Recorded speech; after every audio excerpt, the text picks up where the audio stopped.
본 방송에서 제공하는 투자 정보는 투자 판단에 대한 조언입니다. 방송에서 제공하는 주식의 가치, 가격 상승 및 가격 하락에 대해서는 방송사에서 보장하지 않습니다. 안녕하세요. 오늘장 내일장의 권민정입니다. 오늘 우리나라 증시 빨간불에 견조한 흐름 보여주고 있는데요. 먼저 코스닥부터 살펴보면 외국인이 순매수로 전환하면서 하방 압력을 방어하고 있는 상황입니다. 반면에 코스피의 경우는 계속해서 외국인이 순매도를 유지하면서 윗꼬리를 달고 있는 상황인데요. 하지만 중국의 봉쇄 해제 소식 속에서 중화권 개장 이후에 상승 흐름 조금 더 가져가고 있습니다. 현재 코스피 지수 살펴보면요. 0.63% 상승하면서 2,370포인트 선에서 거래가 되고 있고요. 코스닥은 1% 넘는 상승세로 760포인트 선까지 올라와준 상황입니다. 국내 증시 힘 얻어서 반등을 시도하고 있는 모습이지만 아직 내일 밤에 있을 이벤트죠. 이 FOMC 회의를 앞두고 관망하는 장세 계속해서 이어가고 있습니다. 이 코스피에서 외국인의 매도 흐름이 굉장히 중요한 부분일 것 같은데요. 외국인의 수급 상황 집중하면서 국내 증시 움직임에 분석해 드릴 테니까요. 많은 관심 부탁드리겠습니다. 저희 방송 유튜브를 통해서도 시청하실 수가 있습니다. 유튜브 검색창에 서울경제TV라고 검색해 주시면 실시간 방송 시청 가능하시니까요. 많은 관심 부탁드리도록 하겠습니다. 본 방송에서 제공해드리는 정보는 투자 판단을 위한 조언일 뿐 해당 주식의 가치와 수익률을 보장해드리진 않습니다. 그리고 서울경제TV와 서울경제신문은 당사의 브랜드입니다. 서울경제증권TV와 서울경제TV 손실복구팀과는 무관하며 기타 유사 명칭에 주의하시길 바라겠습니다.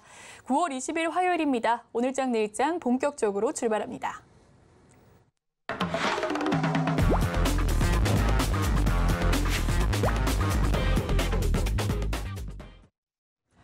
이 시각 보도본부 시간입니다. 오늘은 보도국의 최민정 기자와 함께합니다. 어서 오세요. 네, 안녕하세요. 네, 그러면 오늘은 어떤 헤드라인 들고 오셨을지 화면으로 먼저 살펴보겠습니다.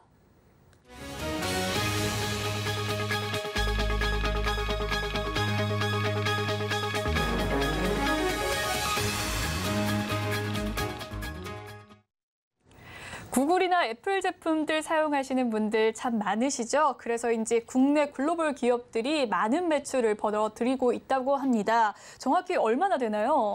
네, 지난해 구글이나 애플 등 해외 빅테크 기업이 국내에서 올린 매출은 약 4조 원에 달하는 것으로 집계됐습니다. 오늘 더불어민주당 진선미 의원이 국세청에 제출받은 자료에 따르면요.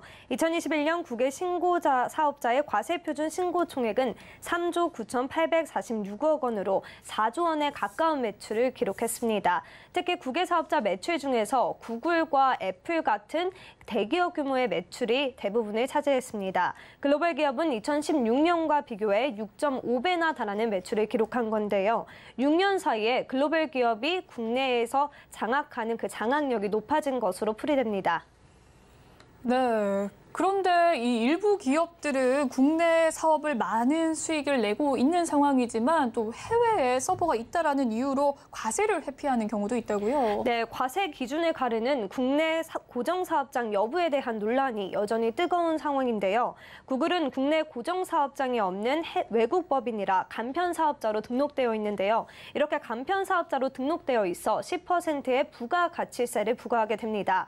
그래서 간편사업자별 매출 현황 등은 파악할 수 없다라는 문제가 있는 건데요. 이렇기 때문에 다국적 기업과 국내 기업 간의 세금에 대한 역차별 문제가 지속적으로 발생되고 있었습니다. 이에 OECD는 이런 경우를 방지하기 위해 일명 구글세라고 불리는 디지털법세를 도입하는 것을 추진하고 있는데요. 일정 규모 이상의 대기업은 글로벌 이익 중 통상적인 이익 수준을 넘는 초과이익의 4분의 1을 자금의 1에 대한 세금을 시장 소재국에 나눠주는 형식입니다. 진선미 의원은 다국적 빅테크 기업의 수입 구조를 투명하게 밝히고 시장 지배적 지위 남용을 통한 간접적 수익도 철저히 과세해야 된다고 주장했는데요. 이어서 디지털세를 포함한 국제 조세 체계 개편을 통해 다국적 기업과 국내 기업 간의 역차별을 방지해야 한다고 주장하고 있습니다. 네, 첫 번째 소식 글로벌 기업에 대해서 알아봤습니다. 두 번째 소식으로 넘어가 보도록 하겠습니다. 최근 금융권의 이 횡령 사건이 종종 발생했다는 소식들 들려오고 있습니다. 횡령 규모는 점점 커지는데 환수율은 저조하다고요. 네, 횡령 사건은 점점 늘어나고 있는데 환수율은 32%밖에 그치지 않는 상황인데요. 오늘 금융감독원이 국회에 제출한 자료에 따르면요. 2017년부터 올해 8월까지 은행, 저축은행, 보험, 카드, 증권 등 금융사에서 일어난 횡령 규모는 약 1,192억 원인 것으로 집계됐습니다. 다만 올해를 제외한 환수율로 봤을 때는 31.7%에 그치는 상황인데요. 특히 저축은행의 환수율은 9.6%로 가장 저조했습니다. 금감원은 최근 금융권 직원의 횡령 사고에 대해 제출 서류 위조, 계약자 정보의 무단 도용 및 변경, 외부 수탁업체에 대한 관리 소홀로 발생하는 것으로 분석했습니다. 네, 계속해서 횡령액이 늘어나고 있는데 이런 상황 속에서 대책 마련은 어떻게 진행되고 있습니까? 네, 업계에서는 감독 당국의 감독 강화가 필요하다는 의견이 꾸준히 제시되고 있는데요. 이에 강민국 국민의힘 의원은 금융업계에서 횡령이 만연하게 일어나고 있다며 환수마저 제대로 일어나지 않으면 다른 직원에게도 유혹이 번져 이성적 판단을 흐리게 할 수 있다며 금융위는 감사, 준법감시 담당 임직원 대상으로 내부 통제 워크숍을 분기별로 늘리고 제대로 된 금융감독 개선 방안을 마련해야 할 것이라고 꼬집기도 했습니다. 이에 금융위원회와 금융감독원은 반복되는 금융권 횡령 사고를 근절할 계획에 나섰는데요. 금융권 내부 통제 제도 개선 태스크포스를 꾸리며 금융당국은 금융권 전반의 내부 통제 개선을 다각적으로 논의할 계획이라고 전했습니다. 네, 마지막 소식으로 넘어가 보도록 하겠습니다. 전 세계적으로 에너지 전환 시대를 맞고 있습니다. 국내는 물론 세계적으로 신재생 에너지에 대해서 힘을 쏟고 있는 상황인데요. 국내 신재생 에너지 비중은 어느 정도일까요? 네, 국내 신재생 에너지가 꾸준히 늘어나는 추세인데요. 올해 들어 태양광 등 신재생 에너지 발전 설비 비중이 처음으로 20%를 돌파한 것으로 집계됐습니다. 이에 신재생 에너지 비중은 약 10년 전인 2012년 12월과 비교하면 무려 4배 수준으로 높아졌는데요. 이 중 태양광 비중은 무려 15.1%를 차지하며 전에 비교해 무려 18배나 증가했습니다. 반면 신재생 에너지 비중이 증가하며 원자력 발전 설비 비중은 상대적으로 감소하는 추세인데요. 원자력 비중은 17.3%로 전보다 약 8% 줄었습니다. 이외 수력, 바이오, 풍력 등의 순으로 높아지고 있습니다. 네, 원자력 비중이 줄고 있긴 하다지만 아직도 원자력 발전량이 높아 문제라고요? 네, 아직도 원자력 발전량이 높은 상황인데요. 최근 몇 년 동안 온실가스 감축과 탈원전 정책에 따라서 신재생의 발전 설비 비중이 대폭 커졌는데요. 발전량은 이에 따라가지 못하고 있습니다. 한국전력 자료를 살펴보면 7월 신재생 발전 전력량은 전체의 8.3%에 그쳤습니다. 7월 발전 설비 용량 비중이 19.8%였던 것을 감안하면 발전량 비중은 절반이 채 안 되는 겁니다.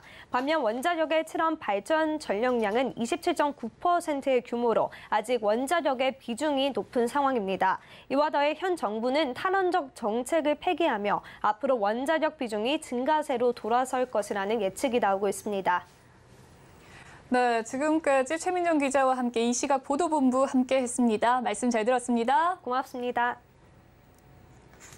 네, 이 시각 시황 브리핑 해드리고 서울경제TV 특징주 소개해드리는 시간이죠. 이 시각 시황 브리핑 시간입니다. 김혜영 캐스터가 준비하고 있습니다.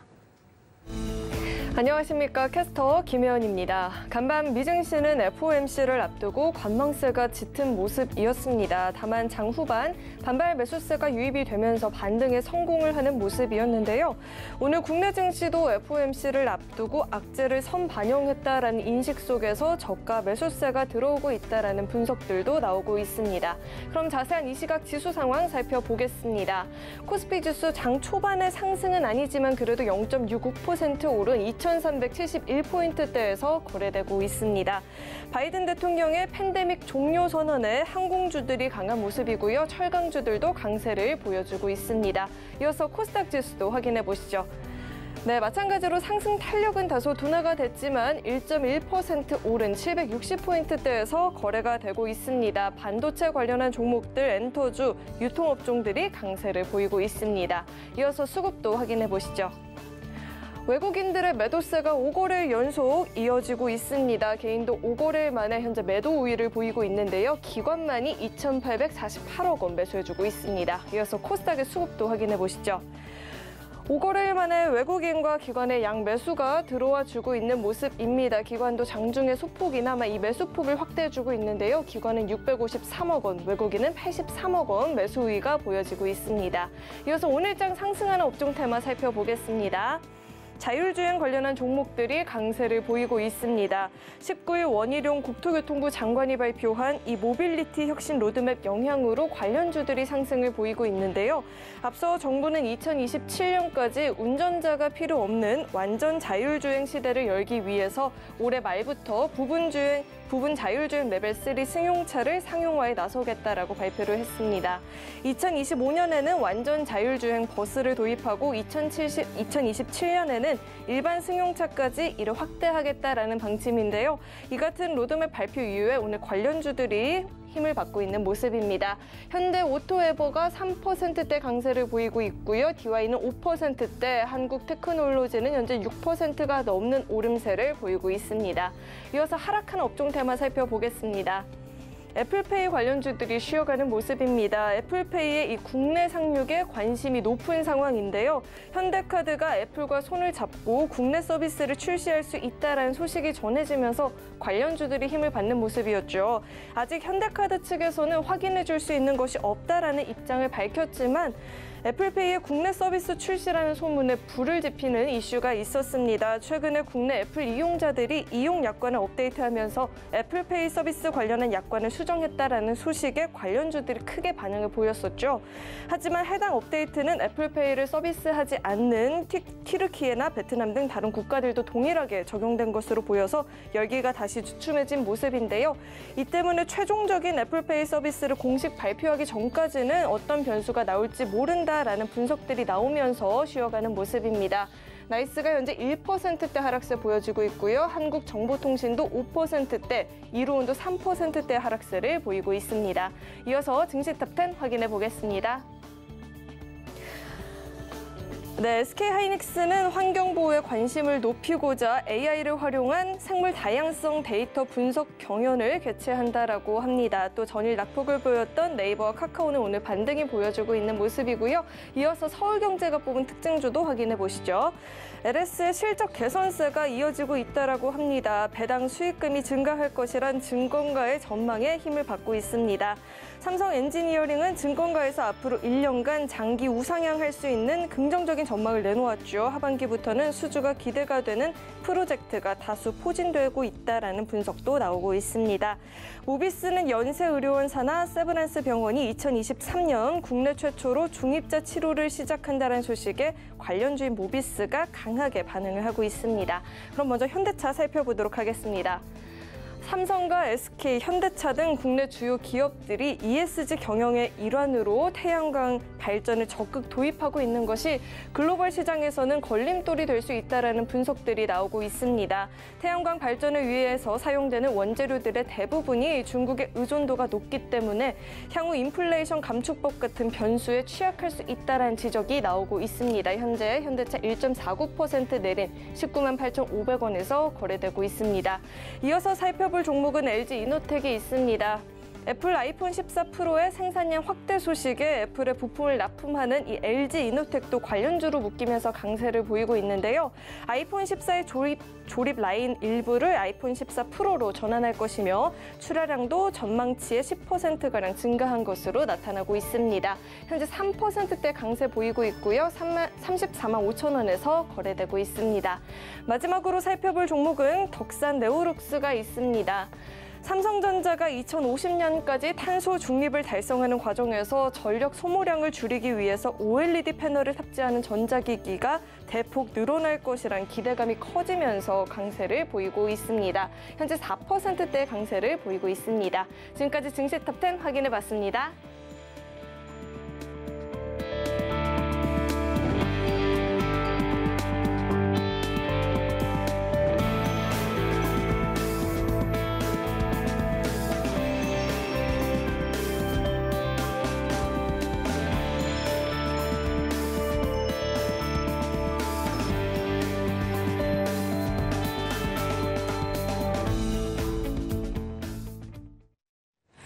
이번에는 이 시각 외국인과 기관의 수급 상황을 살펴보는 수급 포착 시간입니다. 오늘은 다올투자증권 영업부 이성훈 차장님과 이야기 나눠보도록 하겠습니다. 연결되어 있다고 합니다. 안녕하세요, 차장님.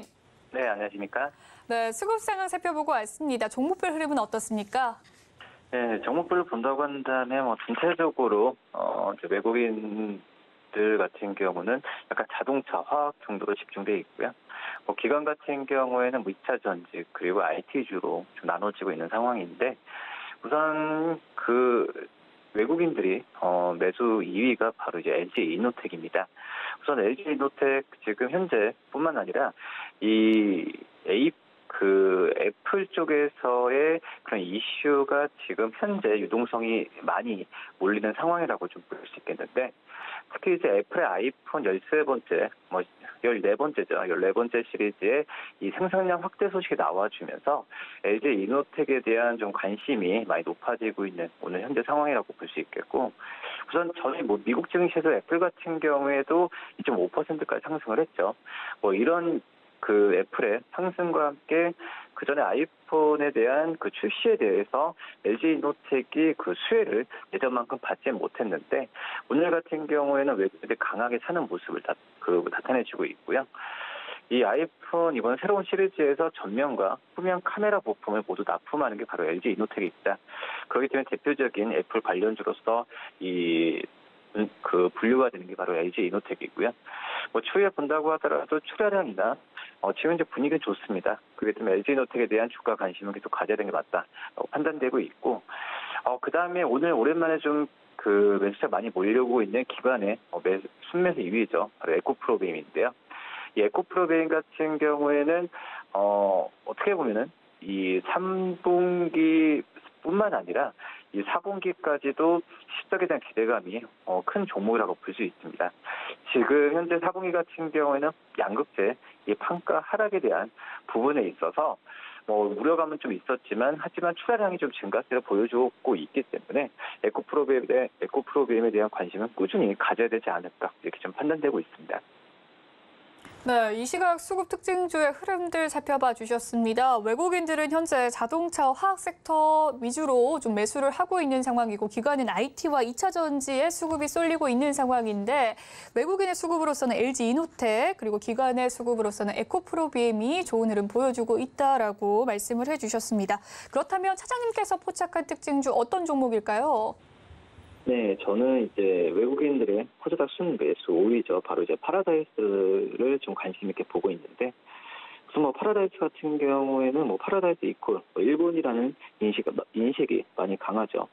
일본 VIP들의 보복 수요나 어떤 노선 재개에 따른 공급 회복이 지금 나와주고 있는 상황에서 이 파라다이스에 대한 실적에 대한 개선 기대감은 계속 일어나지 않을까라고 판단되고 있고요.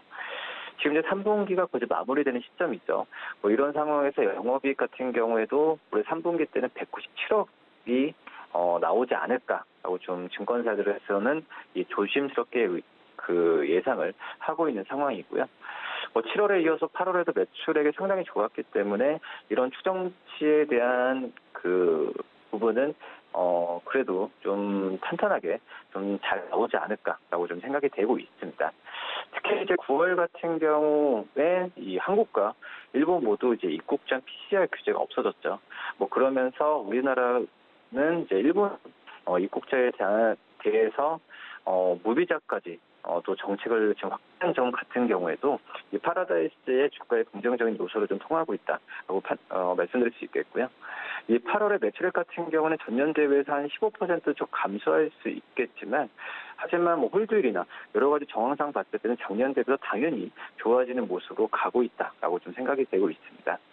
또 이제 부산에서 일본으로 간 노선 확대나 여러 가지 제주와 또 일본 노선 재개나 이런 부분 같은 경우를 고려한다면은 8, 9월이 문제가 아니라 저는 이제 10월부터 연말까지의 이 파라다이스의 실적에 대한 기대감은 한층 높여도 되지 않을까라고 좀 판단되고 있고요.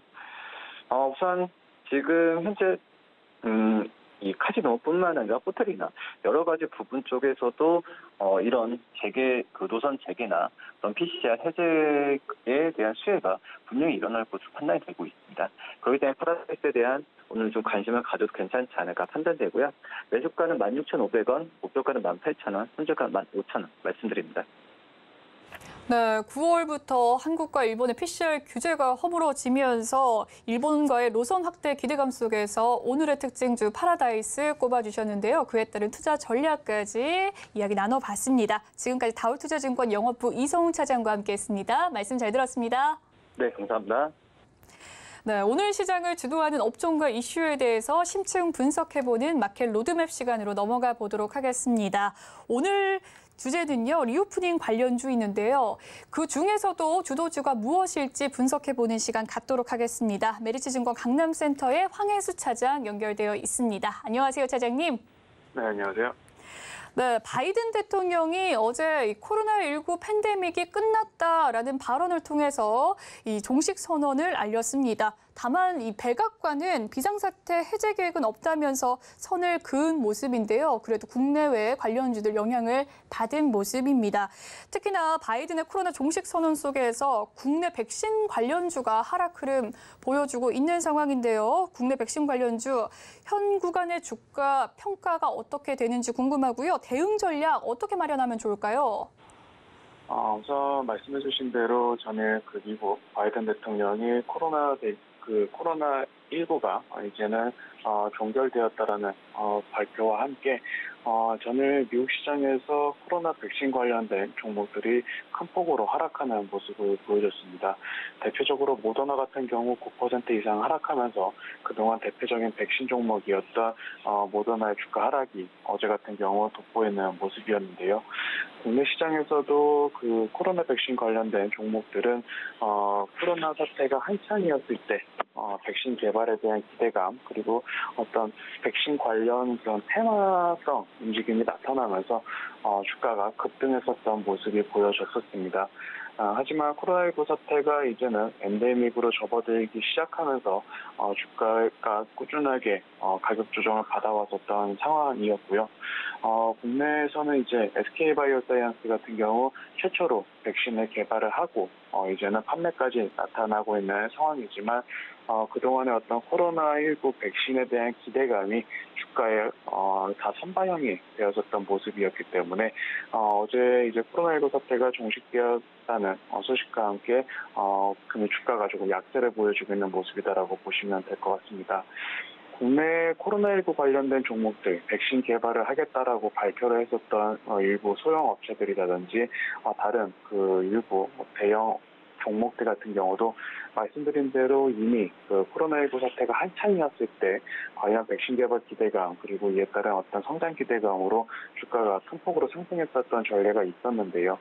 이런 종목들 특히 코로나19 사태로 가장 크게 주가가 올랐었던 종목들은 이제는 추가적인 조금 모멘텀이 필요한 구간이다라고 말씀드릴 수가 있겠고 이제 어떤 코로나 백신 관련주는 조금 투자 성장성이 약간 둔화되는 모습이기 때문에 추가로 접근하시기 위해서는 이 종목들 중에서도 추가적인 모멘텀이 있는 종목 위주로 선별하셔야 되는 필요가 있다 이렇게 말씀드릴 수 있습니다. 네, 어제 바이든 대통령의 발언 속에서 국내 제약 바이오, 특히나 백신 관련주들이 하락하는 흐름 보여주고 있는데요. SK바이오사이언스는 국내 최초 백신 개발과 더불어 판매를 했던 기업인데 오늘자 하락을 했습니다. 이제는 이 백신 관련주를 접근할 때 옥석 가리기가 필요하다라는 이야기까지 해주셨는데요. 미 증시 역시 코로나19 관련주들 눈에 띄게 하락하면서 우리나라 후폭풍 맞고 있는 상황입니다. 오늘 약세를 보인 제약 바이오 기업 하반기 반등 모멘텀에 대한 생각이 궁금합니다. 어떻게 전망하십니까? 우선 제약 바이오 섹터가 모두 대부분이 어떤 코로나19 관련된 종목은 아니기 때문에 백신 관련주의 하락이 전반적으로 크게 추가적으로 악영향을 주기는 조금 어렵다라는 점을 말씀을 드리겠고요. 제약바이오 섹터가 계속해서 어려운 상황을 맞이하고 있는 상황입니다. 일부 CMO 업체 같은 경우는 최근에 미국 바이든 대통령이 바이오 의약품까지 메이드 인 아메리카를 강하게 발표하면서 이에 대해서 악영향을 받을 수 있을 것이라는 우려감에 주가가 또한 약세를 보여줬고 국내 신약 개발하고 있는 바이오텍 업체들도 계속해서 어떤 뚜렷한 성과를 내지 못하는 가운데 업종 전반적으로 약세장이 지속되고 있다고 보시면 될 것 같은데요. 하지만 현재 그 제약바이오 섹터 전반적인 가격 조정과 기간 조정을 통해서 어떤 기대감이라든지 성장성에 전혀 반영이 되지 않은 밸류에이션까지 하락한 바이오텍 회사들이 다소 포진해 있는 상황입니다. FOMC 이후 어떤 금리 인상에 대한 그런 이벤트가 해소가 되고 미국 국채금리라든지 강달러 상황이 조금이라도 완화가 된다면 제약바이오 섹터 전반적으로 어떤 낙폭과대에 따른 저가 매수 유입이 충분히 가능한 수준까지 조정을 받은 가격대다라고 말씀드릴 수가 있겠고요. 하반기 같은 경우 그 제약바이오 관련된 굵직굵직한 합회가 내년까지 이어지고 있다라는 점은 어떤 모멘텀이 될 수 있다라고 말씀드릴 수가 있겠고, 일부 업체들의 어떤 인상 결과 발표 그리고 기술 이전에 대한 기대감은 하반기로 갈수록 그리고 연말로 갈수록 계속해서 점증할 수 있기 때문에 그 업체 선별 이후에 추가적인 그 매수 관점으로 이제는 제약바이오 섹터에 접근하셔도 나쁘지 않은 가격대다라고 말씀을 드리겠고요. 종목을 선별하실 때 그동안 그 레퍼런스가 있는 업체들, 하지만 그런 그 기술 이전이라든지 CMO 업체들 아니면 일부 mRNA 관련된 캐파가 있는 업체들 위주로 종목을 선별하시는 과정이 필요할 것 같고, 최근에 글로벌 제약바이오 바이오텍 업체들의 기술 장벽이 높아진 만큼 그 기술 장벽에 그 부합하는 업체 선별이 조금 필요한 구간이다라고 말씀드릴 수가 있겠습니다. 네, 제약과 바이오주에 대한 하반기 모멘텀에 대해서 이야기를 해주셨습니다. 금리 인상 이벤트 후에 주가 조정을 거친 뒤에 다시 상승 가능성은 있지만 이 제약바이오 글로벌 기술 장벽이 높아진 만큼 그에 따른 업종대 선별 작업이 중요하겠다라는 말씀까지 해주셨네요. 한편 이 바이든의 코로나 종식 선언 속에서 제약바이오 관련주와 항공주들의 희비가 엇갈리는 모습 나타나고 있습니다. 약세장 속에서도 반등에 성공한 항공주인데요. 지속적인 상승세를 이어갈 수 있을 것이라고 보시는지 이 관련주 탑픽 종목 최근 주가 흐름과 함께 짚어봐 주시죠. 우선 항공주에서는 국내에서는 대표적으로 대한항공을 말씀드릴 수가 있겠는데요. 항공주 같은 경우는 그 화물 업황이 계속해서 꾸준하게 상승하고 있는 가운데 그 여객 시장이 회복되는 것이 추가적인 주가 상승의 모멘텀이 될 수 있다라고 말씀드릴 수가 있겠습니다. 이제 국제선 여객 시장 같은 경우는 그 지난 3월 21일에 해외 입국자에 대한 자가격리 의무가 풀렸던 것이 어떤 첫 번째 회복의 신호탄이다라고 보시면 될 것 같은데요. 이제는 일본 여행 재개에 주목해야 되는 부분이다라고 말씀드릴 수가 있겠고, 따라서 항공주 같은 경우는 이런 그 일본 여행 재개에 따른 수혜, 그리고 2분기 물론 여름 성수기는 이제 지나가는 상황이지만 4분기 겨울 시즌을 맞이해서 일본 여행 재개에 따른 어떤 그 여객 시장 회복이 기대된다는 점은 긍정적이다라고 말씀드릴 수가 있겠습니다. 물론 항공주 같은 경우는 그 3분기 역시 특히 대한항공 같은 경우는 화물 사업뿐만 아니라 여객 사업도 역시 긍정적인 그 실적 성장이 나타날 것으로 전망이 되고 있는데요. 다만 내년부터는 이제 실적 피크아웃에 대한 우려감, 특히 감익이 나타날 수 있다는 점에서 주가가 계속해서 조금 하단에서의 박스권을 유지하고 있는 상황이다라는 점을 감안하시면 될 것 같습니다. 따라서 어떤 그 리오프닝 관련돼서 특히 일본 여행 재개와 관련돼서는 항공주보다는 호텔, 카지노 쪽에 수혜를 볼 것으로 전망이 되고 있고, 일본 노출도가 높은 여행사 주가 역시 좀 긍정적으로 반응할 수 있는 상황이다라고 보시면 될 것 같습니다. 네, 국제선의 여객 회복 기대감 속에서 항공주들 계속해서 상승할 것이다라고 전망을 해주셨고, 탑픽 종목 대한항공 꼽아주셨는데 낮은 박스권 장세 흐름이 지속될 수 있으니 이 호텔과 카지노 쪽으로 리오프닝 관련주들 좀 확대해서 살펴보면 좋을 것 같다라는 생각이 듭니다. 이웃나라 일본 역시 여행 규제 완화를 지금 논의 본격화하고 있는 상황입니다. 10월 중에는 무비자 여행도 가능할 것이라는 전망이 나오면서 LCC 관련주에 대한 기대감도 모아지고 있는 상황인데요. 일본 규제 완화가 국내 여행과 항공주의 주가를 어느 정도까지 끌어올 수 있을 것이라고 생각이 드십니까? 업체별로 조금 차별화가 나타날 것이라고 말씀드릴 수가 있겠고요. 여행주 같은 경우에는 일본 노출도가 높은 하나투어가 가장 큰 수혜를 볼 수 있다고 말씀드릴 수가 있겠고, 아무래도 일본 여행객이 방문객이 늘어날 경우에는 말씀드렸듯이 항공주보다는 호텔과 카지노주의 어떤 직접적인 수혜가 기대된다라고 말씀드릴 수 있겠습니다. 네, 일본에 대한 이야기 잘 들어봤고요. 국내 방역 당국 역시 실외 마스크 의무 완전 해제를 검토하겠다고 밝히면서 화장품 관련주도 좋은 흐름 보여주고 있습니다. 중국 시진핑 주석 방안에 대한 기대감도 있는 상황인데 이 관련주의 추가 상승세 어떻게 전망하십니까? 화장품 같은 경우는 그 화장품 업종이 어떤 전반적으로 그 마스크 해제가 팬티 개선 효과의 가능성은 있는 상황이지만 업황 자체가 굉장히 눌려 있는 상황에서 일부 그 화장품 업체들의 그 구조 조정과 같은 체질 개선을 조금씩 하고 있는 초기 단계이기 때문에 업황에 완연하게 돌아서기는 조금 힘든 상황이다라고 보시면 될 것 같습니다. 네, 화장품 관련주에 대한 주가 전망에 대해서 살펴봤습니다. 실외 마스크 의무 완전 해제 소식 속에 또 내년 봄이나 이 실내 마스크 착용 의무 해제 기대감까지 더해지고 있는 상황입니다. 오늘 상승폭을 키우고 있는 화장품 내에 주도주를 좀 찾아볼까 하는데요. 어떤 종목이 탑픽 종목일까요? 차장님의 탑픽 종목 전해주시죠. 말씀드린 대로 화장품 섹터가 그동안에 중국에서의 경쟁력을 굉장히 많이 잃어버리는 상황이기 때문에요.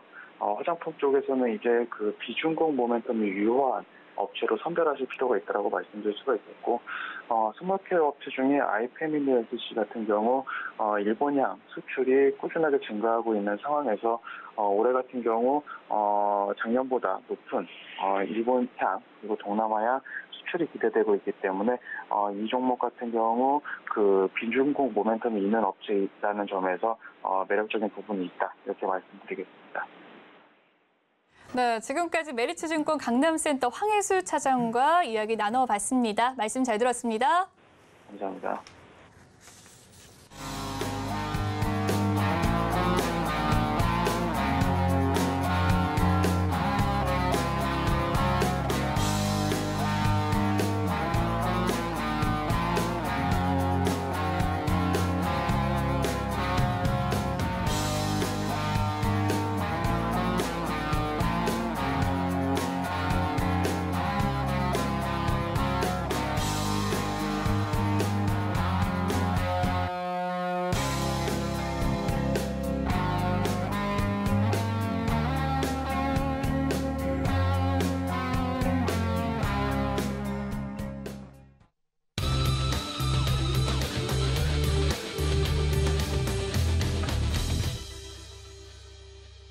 마켓 리더들과 함께 시장의 핵심 이슈를 살펴보는 이슈 칼럼 시간입니다. 오늘은 9월에 FOMC를 앞두고 6개월 동안의 증시 전망에 대해서 살펴보도록 하겠습니다. SPM의 김영진 대표와 함께합니다. 나와 계십니다. 안녕하세요. 안녕하십니까? 네.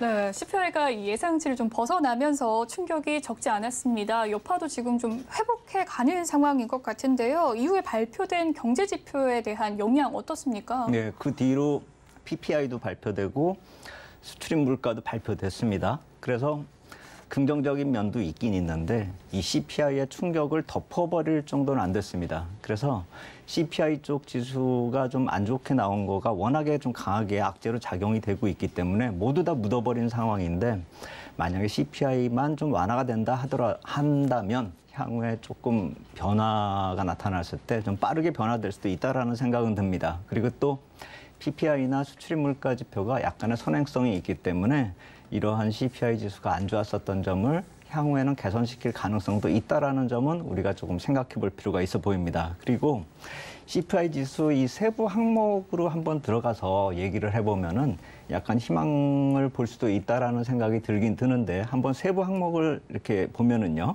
이 그림에 있는 이 왼쪽 끝에 있는 이 세 번째 있는 보라색은 이제 CPI 지수 전체를 뜻하는 것이고 제일 많이 올라 있는 좀 충격을 많이 줄 수 있는 것처럼 보이는 하늘색 선은 전기료입니다. 근데 전기료 같은 경우는 비중이 그렇게 높지가 않습니다. 2.7%밖에 안 돼요. 그렇기 때문에 제일 많이 올라가 있는 것처럼 보이는 것이 그렇게 비중이 크지 않기 때문에 그다지 큰 영향을 줬다라고 보기가 힘들거든요. 그다음에 좀 높은 것이 매스컴에서 나오는 식료품, 그리고 그 다음이 렌트비, 다 매스컴에서 알려진 것인데 주거비용 같은 경우는 이제 CPI 지수에서 지금 현재 차지하는 비중이 32% 정도 되는데 페드가 좀 자세히 보고 있는 PCPI 지표에서 보는 비중은 그거의 절반밖에 되지가 않기 때문에 이번에 좀 충격을 주는 주 원인이 되긴 됐었는데 PCPI 쪽에서는 약간 좀 그 영향이 절반 정도로 줄어든다는 점에서 우리가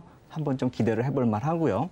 또 하나는 이제 식품 같은 경우는 비중이 비슷하고 의료 서비스가 마찬가지로 좀 증가를 많이 했는데 CPI 쪽에서는 비중이 6.8%밖에 안 되지만 또 PCPI 쪽에서는 이것이 두 자릿수입니다. 20% 가까이 비중을 차지하기 때문에 그렇다라고 본다면 주거비용 쪽에서는 우리가 좀 비중이 적어지니까 기대를 할 수가 있겠지만 또 의료 서비스 쪽에서는 비중이 커져서 좀 부담이 된다 이렇게 볼 수가 있겠습니다. 그래서 우리가 CPI 쪽에서 좀 안 좋게 보고 있지만 향후에 PCPI 쪽에서는 약간 좀 변화 가능성도 있다라는 점, 이런 점은 우리가 좀 생각을 해볼 필요가 있다 이렇게 생각이 되고요. PPI 지표를 이제 그 다음에 한번 살펴보면은 꺾이는 속도가 상당히 빠릅니다.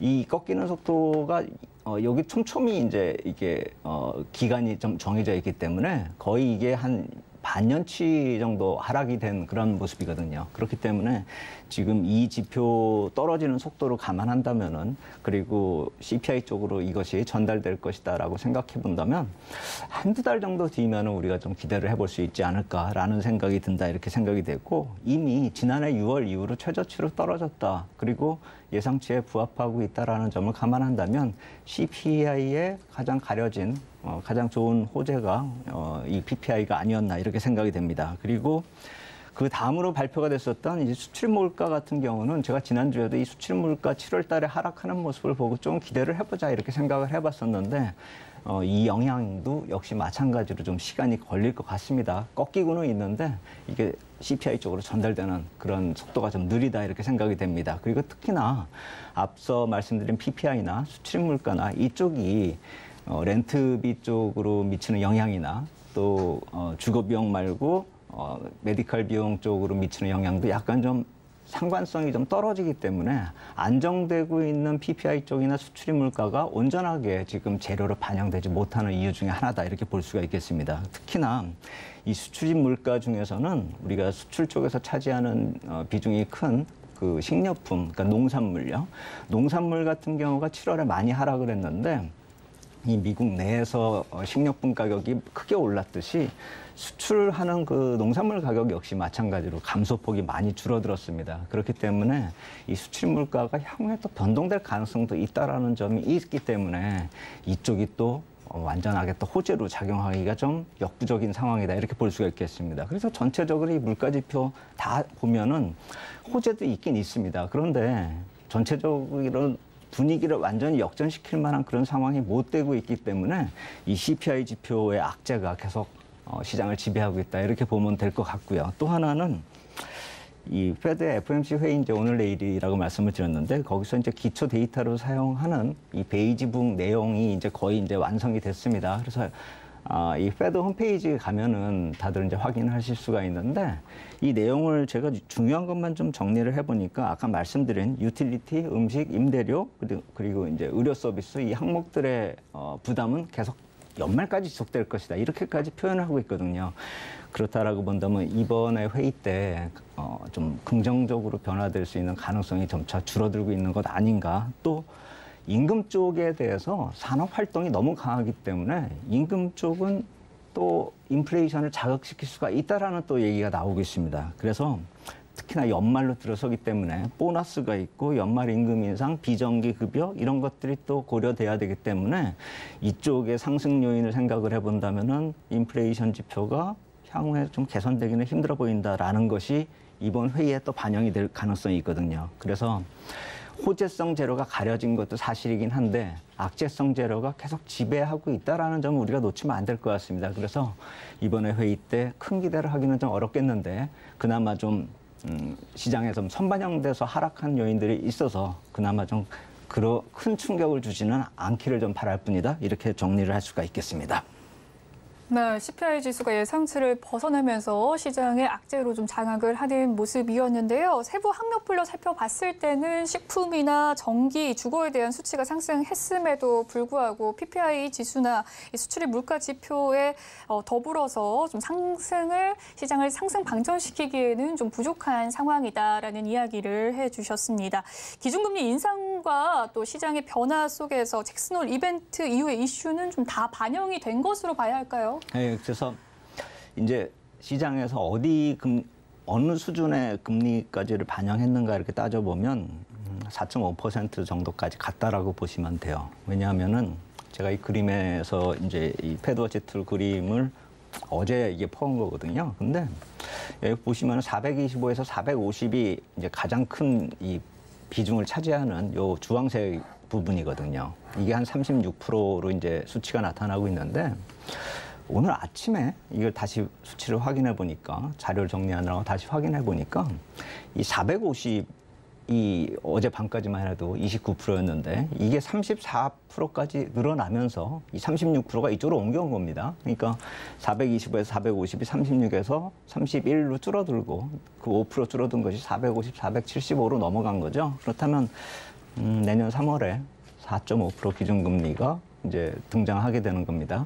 대세로요. 그래서 34%까지 올라간 게 이제 어제 최고치를 기록했다 이렇게 볼 수가 있겠는데 그렇다라고 본다면 점도표가 이제 이런 걸 실제로 반영할 것인가 아닌가에 따라서 시장 영향이 틀어지겠죠. 만약에 4.5를 찍는다 뭐 이래버리면은 상당히 좀 부담스럽다 이렇게 봐야 될 것 같고요. 근데 시장에 이제 이런 것이 이미 선반영되고 있다라는 것도 우리가 놓치면 안 되겠습니다. 그래서 이 정도 기준금리가 반영이 되면서 어제 10년물 뭐 국채금리가 3.5%대 진입한 거는 이미 다 알려진 사실이죠. 그래서 제가 여기 올 때마다 이제 국채시장에 대해서 말씀을 드리는데 이 붉은색 점선으로 이제 그려진 데가 3.5%라고 이렇게 말씀을 드렸지 않습니까? 드디어 이제 여기를 어제 깨고 내려갔다가 다시 올라오고 뭐 이런 상황이고 여기 딱 걸려 있는 상황입니다. 그러니까 결국에 이번에 점도표가 어느 정도의 레벨을 찍느냐에 따라서 이게 무너지느냐 안 무너지느냐가 결정이 되는 것이고 현재의 이 패드워치 툴에서 나오는 그런 확률로 감안을 해가지고 이 국채시장 흐름을 생각을 해본다면은 깨고 내려갈 확률이 좀 더 클 것 같습니다. 근데 제가 전에도 말씀을 드렸듯이 이 붉은색 점선 3.5% 레벨 정도를 매수 시점으로 좀 생각을 해봐야 된다라고 말씀을 드렸는데 그렇다라고 한다면 또 매수 시점을 늦춰야 되는 그런 상황이 돼버리는 것이죠. 점도표를 더 높게 찍는다라고 한다면은요. 그래서 제가 이렇게 지속적으로 봐왔었던 매수 시점을 늦춘다. 이 얘기는 결국 뭐냐면은 국채 시장의 불안이 지속된다. 그리고 시장 참여자들이 거의 다 똑같은 생각을 하게끔 만들어진다라는 것이죠. 그렇다라고 보면 국채 시장에 대한 매수가 다들 한 발 좀 빼는 그런 상황이 될 수가 있는 것이고 그러면은 금리는 더 추가적으로 올라갈 수 있는 그런 상황이 된다라는 것이죠.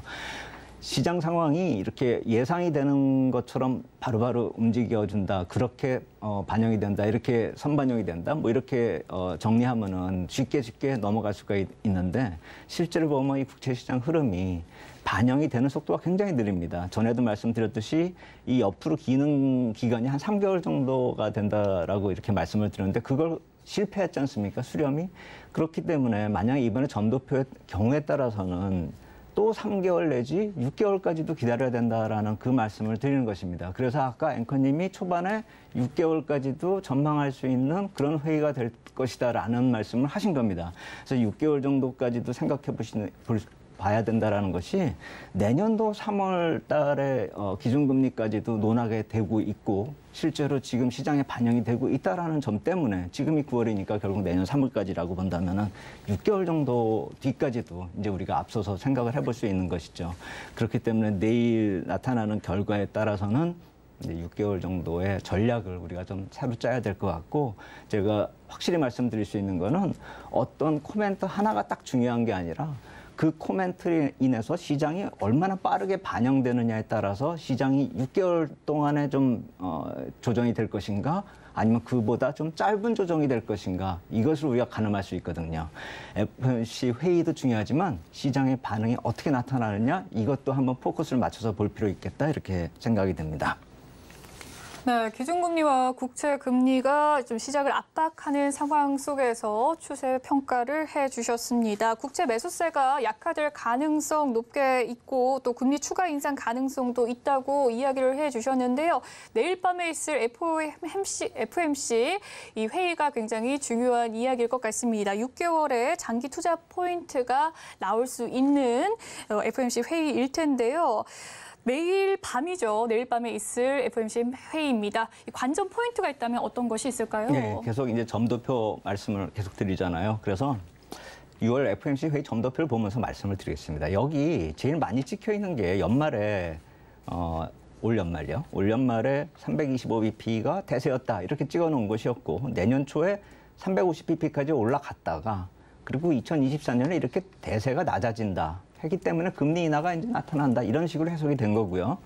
이번에 4.5를 찍는다 하면 이 상단이 뚫려버리는 겁니다. 점도표의 상단이. 아마 이 4.5를 찍으면 여기가 중앙이 될 테니까 중앙이 여기 형성이 되면 이 위로 찍는 사람들도 분명히 있을 테고요. 그럼 여유가 생기려고 한다면은 이 그림 자체가 바뀌어야 되겠죠. 그래서 이 점도표의 상단을 뚫는 그런 모습이 아마도 10년물 국채금리하고 연동돼서 나타날 수 있다라는 말씀을 아까 드리는 겁니다. 그래서 만약에 그러한 그 기준금리가 변화될 때 어떻게 10년물 국채금리에 대한 접근 전략과 향후 금리에 대한 전략을 세워야 될까라고 놓고 보면은 이 그림이 아마도 좀 더 명확하게 전달이 될 것이다라고 해서 같은 그림이지만 기준금리가 현재 기준금리와 실세금리, 10년물 국채금리를 지금 연동해서 같은 그림으로 이렇게 한 표에 만든 겁니다. 지금 딱 올라가기 직전에 돌파하기 직전에 놓여 있는 이 10년물 국채금리가 넘어서게 된다라고 한다면은 여기 이 그림에서도 이제 상단이 뚫리는 그런 모습이 되겠지만 결국에 가면은 4%대 10년물 국채금리도 얘기를 해야 된다라는 것이죠. 근데 다만 전에도 말씀을 드렸듯이 이 선반영되는 속도가 어느 정도냐에 따라서 시장 모습이 틀려질 것이라는 말씀을 드리는 것입니다. 예전에 이 기준금리 몇 번 상승하는 이 와중에 이격이 상당히 붉은색 선하고 크기 때문에 벌써 이 전 고점을 논하고 있는 이것이 도달했었던 시기가 벌써 한 반년 정도 전쯤이란 말입니다. 그렇다라고 본다면은 이번에 과연 이것이 어느 정도 빠른 속도로 반영이 될 것인가. 만약에 이렇게 빨리 이격이 벌어지면서 확 올라가가지고 막 4%를 넘어간다, 4%대까지 뭐 진입을 한다라고 한다면은 시장의 악재성 재료는 금방 소멸이 될 겁니다. 근데 그것이 아니라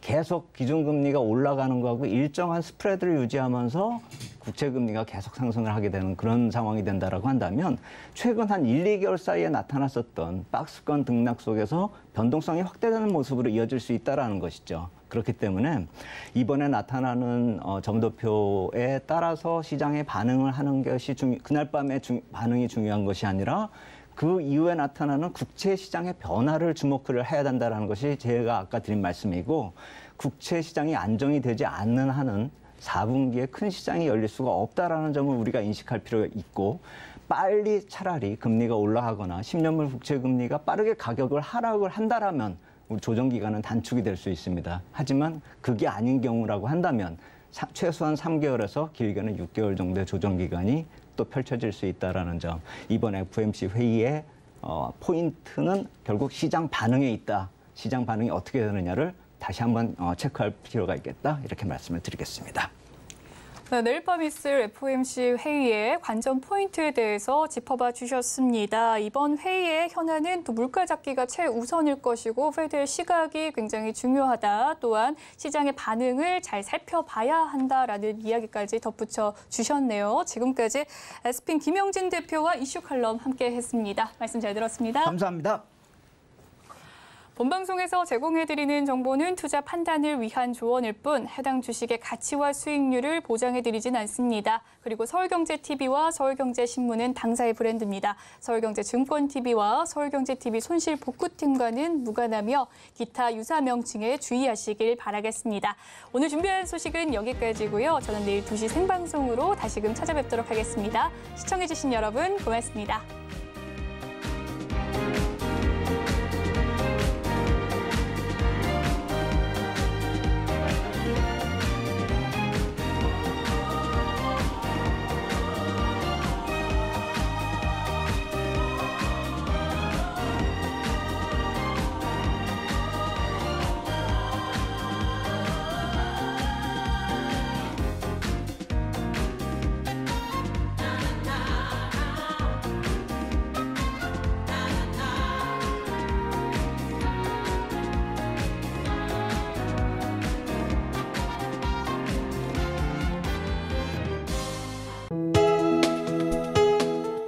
본 방송에서 제공하는 투자 정보는 투자 판단에 대한 조언입니다. 방송에서 제공하는 주식의 가치, 가격 상승 및 가격 하락에 대해서는 방송사에서 보장하지 않습니다.